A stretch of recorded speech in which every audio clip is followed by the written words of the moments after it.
ಆಂಧ್ರ ಮಾದರಿಯಲ್ಲಿ ರೈತರಿಗೆ ಪರಿಹಾರ ಚಿಂತನೆ ನಡೆಸಲಾಗುತ್ತಿದ್ದು, ಸಾಲ ಮನ್ನಾ ಬದಲಿಗೆ ಆಂಧ್ರದ ಮಾದರಿಯಲ್ಲಿ ರೈತರಿಗೆ ಎಕರೆವಾರು ಪರಿಹಾರ ನೀಡಬೇಕು.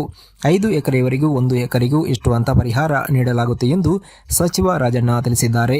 ತುಮಕೂರಿನಲ್ಲಿ ಪತ್ರಕರ್ತರೊಂದಿಗೆ ಮಾತನಾಡಿ, ಸಾಲ ತೆಗೆದುಕೊಳ್ಳದ ರೈತರೇ 40% ಇದ್ದಾರೆ. 60% ರೈತರು ಮಾತ್ರ ಸಾಲ ತೆಗೆಯುತ್ತಾರೆ. ಅವರಿಗೆ ಮನ್ನಾ ಮಾಡ್ತೀವಿ ಎಂದು ಹೇಳಿದರು. 40% ರೈತರು ಏನು ಪಾಪ ಮಾಡಿದ್ದಾರೆ? ಎಕರೆವಾರು ಪರಿಹಾರ ನೀಡುವುದಕ್ಕೆ ಸರ್ಕಾರ ಪರಿಶೀಲನೆ ನಡೆಸ್ತಾ ಇದೆ.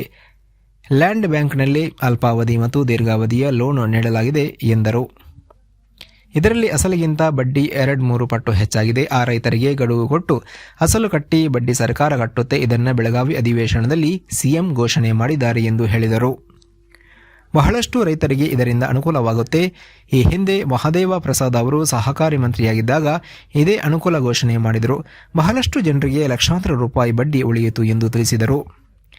ಇದು ತಕ್ಷಣಕ್ಕೆ ಇದು ಒಳ್ಳೆಯ ಘೋಷಣೆ ಅಂತ ಸರ್ಕಾರಕ್ಕೆ ಹಾಗೂ ಸಿಎಂಗೆ ಅಭಿನಂದನೆ ಸಲ್ಲಿಸಿದ್ದೀನಿ. ಮುಂದಿನ ದಿನಗಳಲ್ಲಿ ಎಕರೆವಾರು ಪರಿಹಾರ ನೀಡ್ತೀವಿ. ಸದ್ಯ ಸಾಲ ಮನ್ನಾ ಯೋಜನೆ ಸರ್ಕಾರದ ಮುಂದೆ ಇಲ್ಲ. ಮುಂದೆ ಸಾಲ ಮನ್ನಾ ಆಗಬಹುದು. ನಾವು ರೈತರ ಪರ ಇರುವ ಸರ್ಕಾರ. ರೈತರು ಸಂಕಷ್ಟಕ್ಕೆ ಸಿಲುಕಿದಾಗ ಅವರ ನೆರವಿಗೆ ಬರುತ್ತೇವೆ ಎಂದರು. ಸರ್, ಈಗ ಸಾಲ ಮನ್ನಾ ಮಾಡಬೇಕು ಅಂತೇಳಿ ವಿರೋಧ ಪಕ್ಷದವರು ಡಿಮ್ಯಾಂಡ್ ಮಾಡ್ತಿರೋ ನಾವು ಯಡಿಯೂರಪ್ಪನವ್ರು ಹೇಳ್ದಂಗೆ ಕೇಳೋದು, ಗೊತ್ತಾಯ್ತಾ? ಯಡಿಯೂರಪ್ಪನವರು ಹೇಳಿದ್ದಾರೆ, ದಾಖಲೆ ಇದೆ. ದಾಖಲೆ ಇಲ್ಲದೆ ನಾನು ಹೇಳ್ತಾ ಇಲ್ಲ.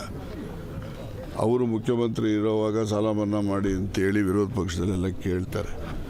ಅವರು ವಿಧಾನ ಪರಿಷತ್ತಲ್ಲಿ ಅವ್ರೇನು ಹೇಳ್ತಾರೆ, ನಾನು ಸಾಲ ಮನ್ನಾ ಮಾಡೋದು ನೀವೆಲ್ಲ ಕೇಳ್ದಂಗೆ ನಾವು ಮಾಡೋಕ್ಕಿಲ್ಲ, ಪ್ರಿಂಟಿಂಗ್ ಮಿಷಿನ್ ಮಾಡಿಕೊಂಡಿದ್ದೀನಿ ಏನ್ರಿ ಒತ್ತಕ್ಕೆ ಅಂತ ಹೇಳೋರು. ನಾವು ನಮ್ಮ ಲೀಡ್ರು, ಸೀನಿಯರ್ ಲೀಡ್ರು ಯಡಿಯೂರಪ್ಪನವರು ಅವ್ರು ಹೇಳಿದ್ದು ನಾವು ಕೇಳಬೇಕಲ್ಲ. ಅವ್ರು ಹೇಳಿದ್ದೆ ನಾವು ಹೇಳಿದೆ ಬೇರೆ ಹೇಳೋಕ್ಕಾಗ್ತದ? ಅದನ್ನೇ ನಾವು ಹೇಳೋದು. ಅದರಿಂದ ಸಾಲ ಮನ್ನಾ ನೋಡಿ ಮೊನ್ನೆ ಮಾಡಿರೋದು 18-19 ಕೂಡ 1 ಲಕ್ಷ ಮಾಡಿದೆ. 17-18 50,000 ಮಾಡಿದ್ದಾರೆ. ಸಾಲ ಮನ್ನಾ ಅಂತ ಹೇಳ್ತಕ್ಕಂಥದ್ದು ಇದೆಯಲ್ಲ, ಇದು ಎಲ್ಲ ರೈತರಿಗೂ ದೊರಕಲ್ಲ. ಇದು ಸಿಗ್ತಕ್ಕಂಥದ್ದು ಕೆಲವೇ ರೈತರಿಗೆ, ತಿರ್ಗಾ ಸಾಲನೂ ಅವ್ರಿಗೆ ಕೊಡ್ತೀವಿ ನಾವು. ಬೇರೆ ಎಲ್ಲ ರೈತರಿಗೂ ದೊರಕೋದಿಲ್ಲ. ಅದಕ್ಕೆ ನಾನು ಸಾಲ ಮನ್ನಾ ಬದಲಾಗಿ ಎಕರೆವಾರು ಅವರಿಗೆ ನೀವು ಪರಿಹಾರ ಕೊಡಬೇಕು. ಇದರಲ್ಲಿ ಆಂಧ್ರದಲ್ಲಿದೆ 5 ಎಕರೆವರೆಗೆ 1 ಎಕರೆಗೆ ಇಷ್ಟು ಅಂತ ದುಡ್ಡು ಕೊಡ್ತಾರೋ.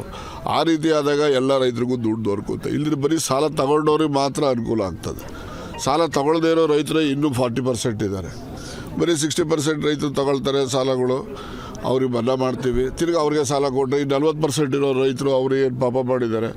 ಅದಕ್ಕೋಸ್ಕರ ಎಕರೆವಾರು ಅವರಿಗೆ ನೀವು ಸಹಾಯ ಮಾಡಬೇಕು. ಸರ್ಕಾರದಲ್ಲಿ ಇರ್ತಕ್ಕಂಥದ್ದು ಒಂದು ನಾವು ಹೇಳಿದ್ದೇವೆ, ಅದೀಗ ನಾವು ಪರಿಶೀಲನೆಯಲ್ಲಿ ಇಟ್ಟಿದ್ದೇವೆ.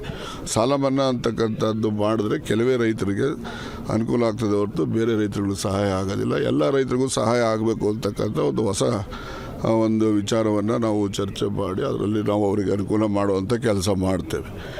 ಈಗ ಮೊನ್ನೆ ಬೆಳಗಾಂ ಇದರಲ್ಲಿ ಏನು ಲ್ಯಾಂಡ್ ಬ್ಯಾಂಕಲ್ಲಿ ಅಲ್ಲಿ MT ಲೋನು ಮತ್ತು long term loan, medium term ಮತ್ತು ಲಾಂಗ್ ಟರ್ಮ್ ಲೋನ್ಗಳನ್ನು ಅಲ್ಲಿ ಕೊಟ್ಟಿರ್ತಾರೆ. ಅಲ್ಲಿ ಸಾಲ ತೆಗೆದುಕೊಂಡಿದ್ದಂಥ ರೈತರು ಬಡ್ಡಿ ಹಸಲಿಗಿಂತ 2 ಪಟ್ಟು 3 ಪಟ್ಟು ಬಡ್ಡಿ ಆಗಿಬಿಟ್ಟಿದೆ.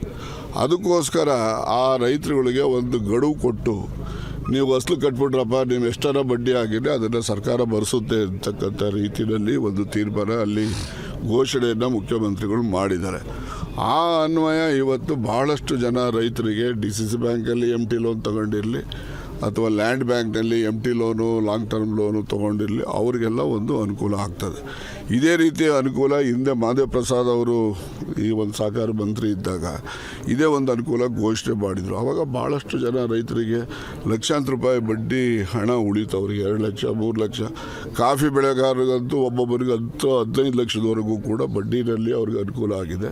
ಅದು ಈ ತತ್ಕ್ಷಣಕ್ಕೆ ಅದು ಒಂದು ಒಳ್ಳೆ ಘೋಷಣೆ ಅಂತೇಳಿ ನಾನು ಸರ್ಕಾರಕ್ಕೆ, ಮುಖ್ಯಮಂತ್ರಿಗಳಿಗೆ ಈಗಾಗಲೇ ಅಭಿನಂದನೆ ಕೂಡ ಸಲ್ಲಿಸಿದ್ದೇನೆ. ಮತ್ತು ಮುಂದಿನ ದಿನಮಾನಗಳಲ್ಲಿ ನಾನು ಹೇಳಿದ ರೀತಿಯಲ್ಲಿ ಎಕರೆವಾರು ಸರ್ಕಾರದಿಂದ ಪರಿಹಾರ ಕೊಡುವಂಥದ್ದಕ್ಕೆ ಒಂದು ಚಿಂತನೆ ನಾವು ಮಾಡ್ತೀವಿ ಹೊರತು ಸಾಲ ಮನ್ನಾ ಯೋಜನೆ ಈ ಸದ್ಯಕ್ಕೆ ನಮ್ಮ ಮುಂದೆ ಇಲ್ಲ.